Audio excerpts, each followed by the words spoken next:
Makikita sa kilos ni Rowan ang kanyang kahangahangang kakayahan, kaya niyang talunin ang dalawang ganap na lalaki. Pero hindi lang iyon ang basehan.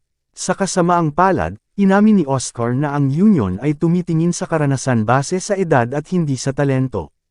Tinanong tuloy ni Rowan, ibig bang sabihin, masyado akong bata at immature para sa grupo niyo?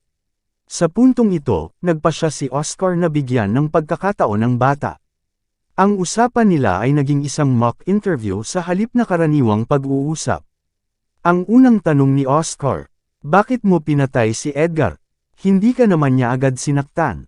Matalinong sumagot si Rowan, pinatay ni Edgar ang punong guro, pati na rin ang kanyang asawa. At halata namang ako ang susunod. Kung nag-alinlangan ako, baka ako ang napatay. Tinuligsa ni Oscar ang sagot. Pero pumatay ka pa rin ng dalawang tao. Siguro may ibang emosyon o dahilan na nakaapekto sa desisyon mo. Umamin si Rowan. Oo, ang emosyon ko ay may kinalaman doon.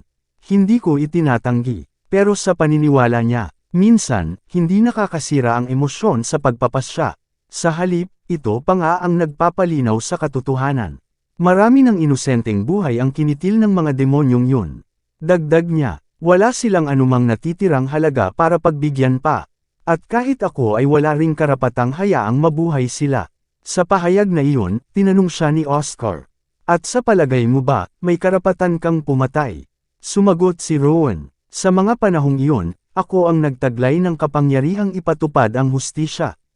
Wala akong dahilan para takasan ang katotohanan. Oo, ako ang responsable sa pagpatay. At wala akong palusot. Kaya muling tinanong ng Vice Captain, talaga bang kinakailangan silang patayin? Sa kanyang pagkagulat, malamig at matatag na sagot ni Rowan. Sa mundo, may mga taong inilaan upang maging tagapagpatupad ng hustisya. At sa sandaling iyon, ako iyon. At hindi ba't ganoon din ang layunin ng Union? Nanlamig si Oscar sa titig ng bata. Sa sandaling iyon, nakita niya ang ibang klaseng katotohanan sa batang ito. Totoo, layunin ng Union na gamitin ang kanilang mga prinsipyo upang isakatuparan ang pinakamataas na kabutihan. Ang pangarap nila ay isang mundong ligtas, masaya, at payapa para sa mga susunod na henerasyon. Alam nilang hindi ito mararating ng buo, pero iyon ang imposibleng pamantayang pilit nilang inaabot. Iyon ang tunay na dahilan kung bakit umiiral ang Union. Habang iniisip ito ni Oscar, namangha siya sa lalim ng sagot ni Rowan. Isang 10 taong gulang na bata, at ganoon na siyang magsalita. Kaya't ibinahagi niya ang isang mahalagang impormasyon. Ang Grave, isang tunay na organisasyong nagdadala ng kasamaan sa kanilang kaharian. Ang Riddle, ay isa lamang sangay nito. Ang First Division ng Union ay puspusan ang operasyon upang durugan ang mga evil forms. At kahit mahirap ang proseso, posible raw na si Rowan ang magiging tulak ng pagbabago. Naguluhan ang bata, kaya't nilinaw ni Oscar, pupunta ka sa Union, Rowan. Doon mo ipapakita ang kakayahan mo. Kapag napatunayan mo ang sarili mo, magiging isa ka sa amin. Ngayon pa lang, gusto kong tapatan mo ang mga inaasahan ko sa iyo. Sa puntong iyon, nagtapos ang kanilang pag-uusap. Paglabas nila, nagtipon si Oscar at ang kanyang grupo. Ipinahayag niya ang deklarasyon ng Dunan. Ang masamang operasyon ng shelter ay bahagi ng mas mabalasat na plano ni Riley. Pero sa kabutihang palad, muling nagningning ang Union at winasak ang kadiliman sa lugar na ito. Mula ngayon, ang dungeon shelter ay muling magbabalik sa tamang operasyon. Matapos nito, nagbigay na ng senadorya si Oscar sa kanyang unit upang lisanin ang lugar. Bago sila umalis, tinawag niya si Shena, isa sa kanyang mga tauhan, at inutusan ito ng isang mahalagang gawain.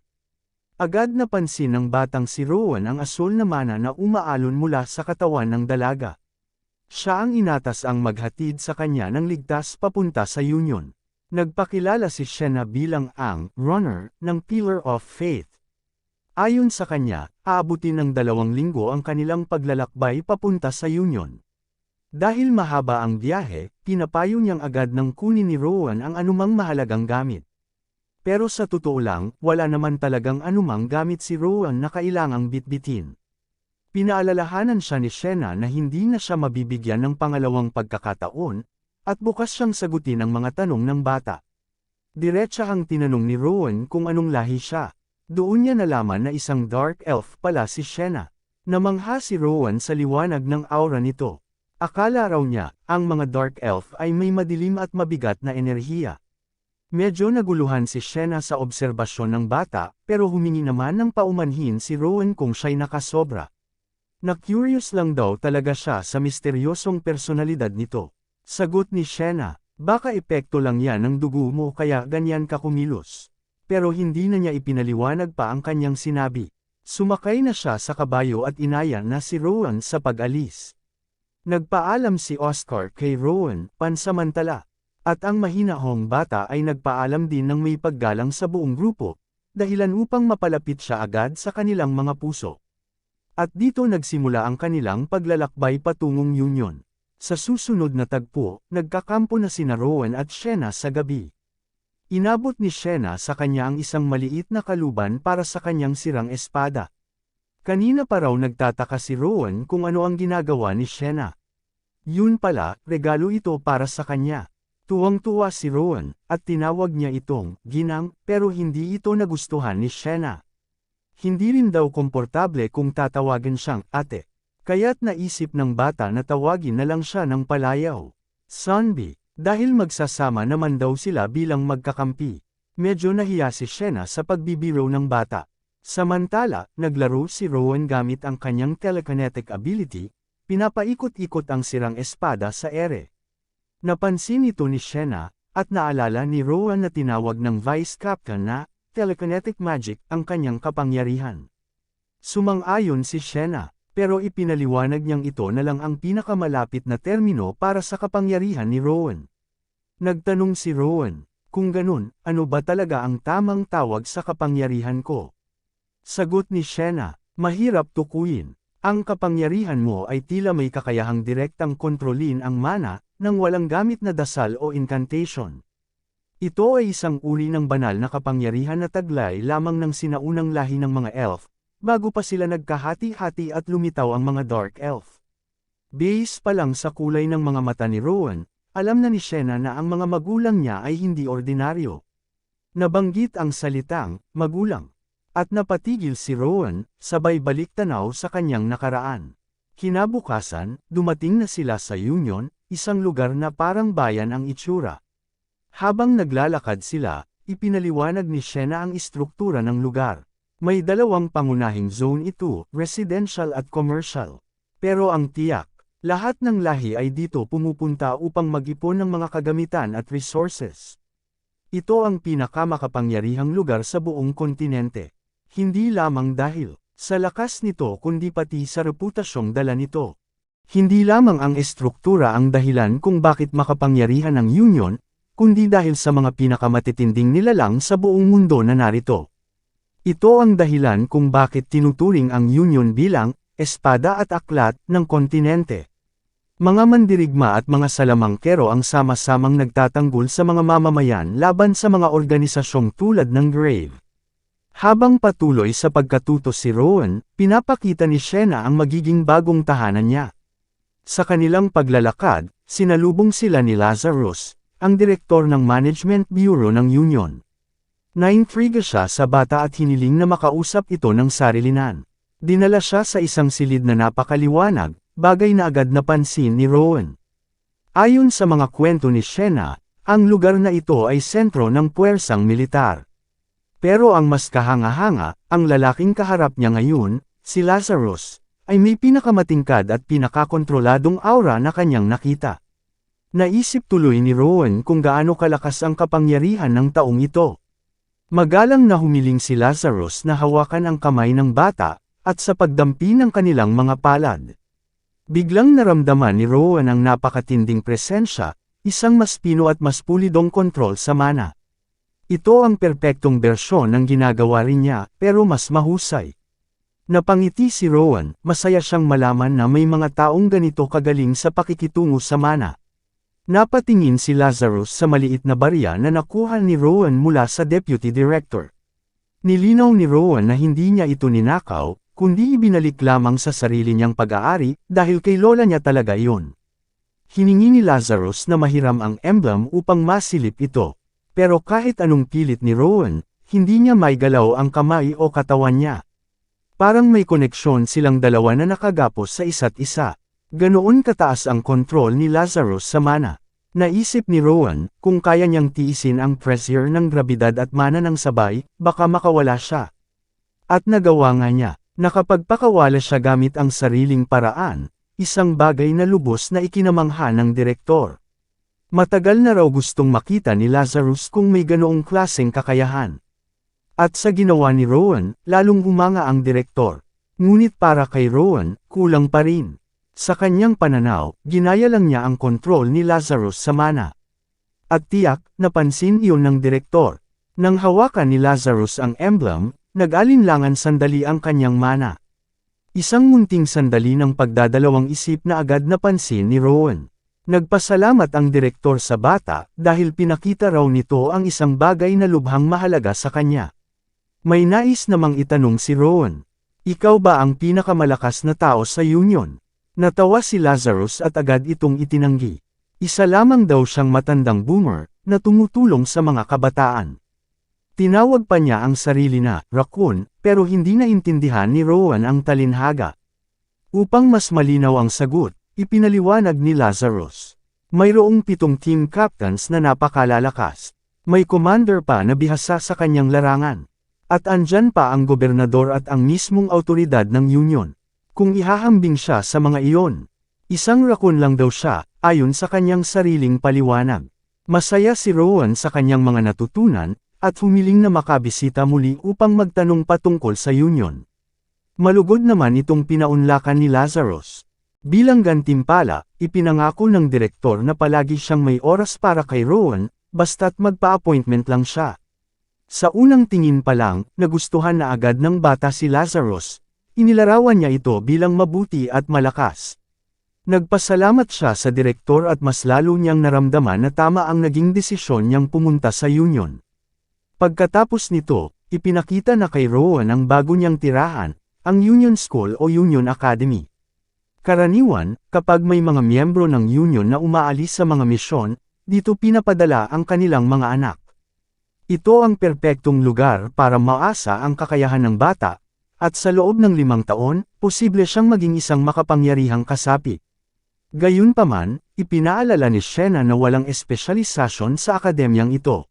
Ipinaghalo ang iba't ibang larangan, mula sa swordsmanship, mahika, at martial arts. Tungkulin ng paaralan na hubugin ang mga estudyante sa mga fundamental at teoryang kaalaman. Ang ideya ng pag-aaral sa isang tunay na paaralan ay nagpuno ng ligaya sa puso ni Rowan, at pati si Shena ay masaya para sa kanya. Ang susunod na bahagi ng kwento ay tumutok na sa Union Academy. Suot ang uniforme, mukhang kagalang-galang ang ating munting henyo, at agad siyang nagtanong sa isang babae kung isa ba itong guro. Napagtanto ng babae na hindi pa pala siya maayos na nagpakilala. Ako si Daphne, sabi niya. Ako ang namumuno sa akademikong mga gawain at nagtuturo rin ng mga wika. Ibinigay niya kay Rowan ang class schedule ng unang taon at listahan ng mga asignaturang pwedeng pagpilian. Malawak ang pagpipilian, mula sa iba't ibang aspeto ng mana, swordsmanship, hanggang sa astronomy. Lahat iyon ay mukhang napaka-interesante para kay Rowan kaya, sinek niya ang lahat ng kahon sa listahan. Nang makita ni Daphne ang form, nagulat siya. Binalaan niya si Rowan, mahirap daw pagsabayin ang lahat ng klase.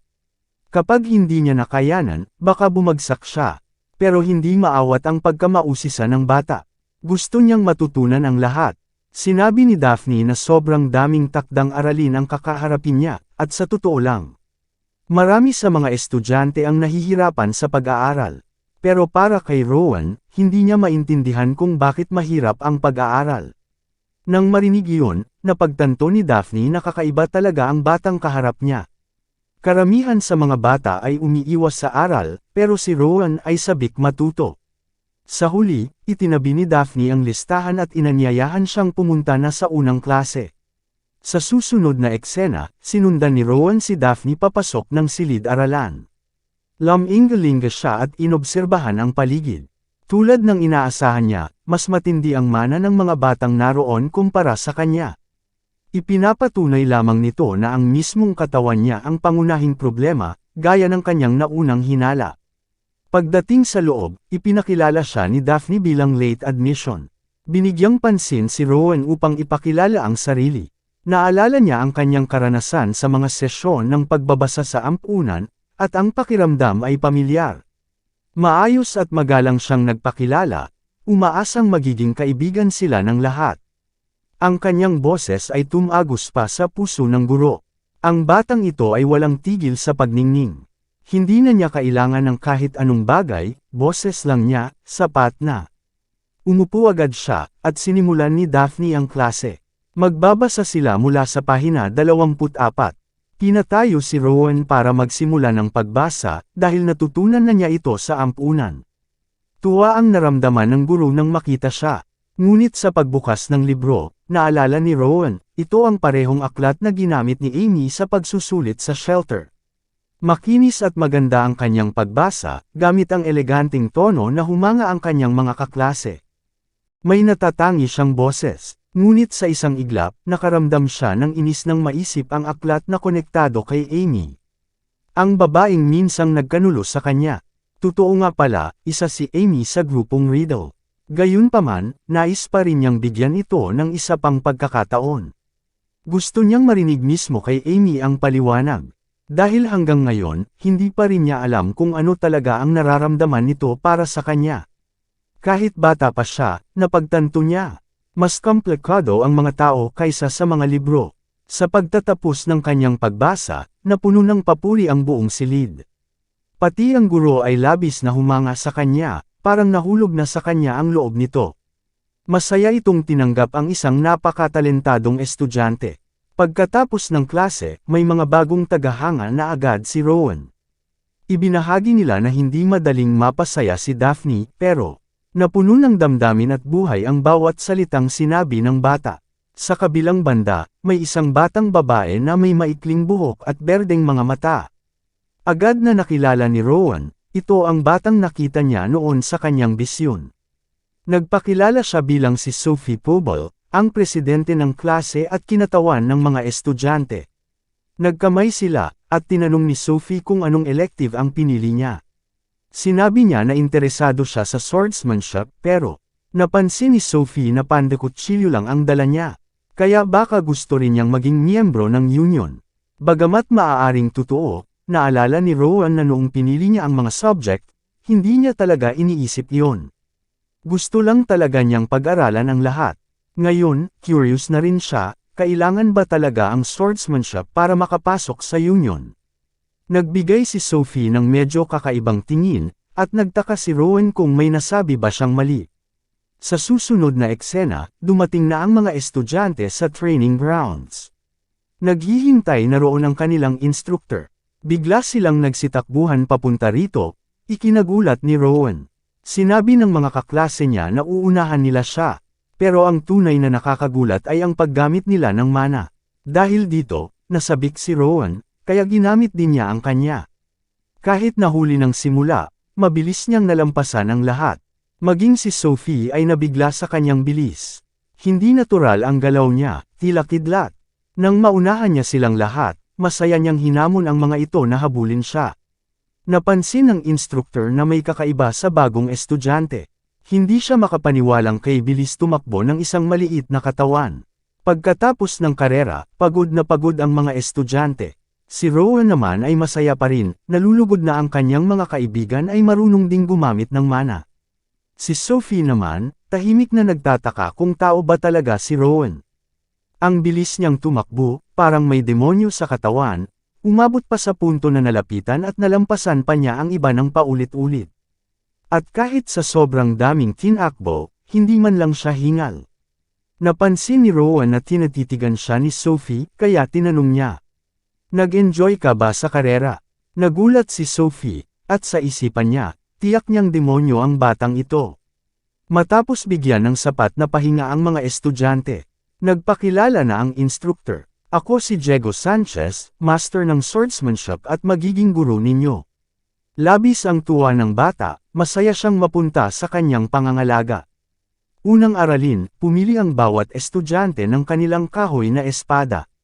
At masasabi nating, hindi sila natuwa. At dito na po muna nagtatapos ang kabanata na ito, abangan ang mga susunod. Maraming salamat.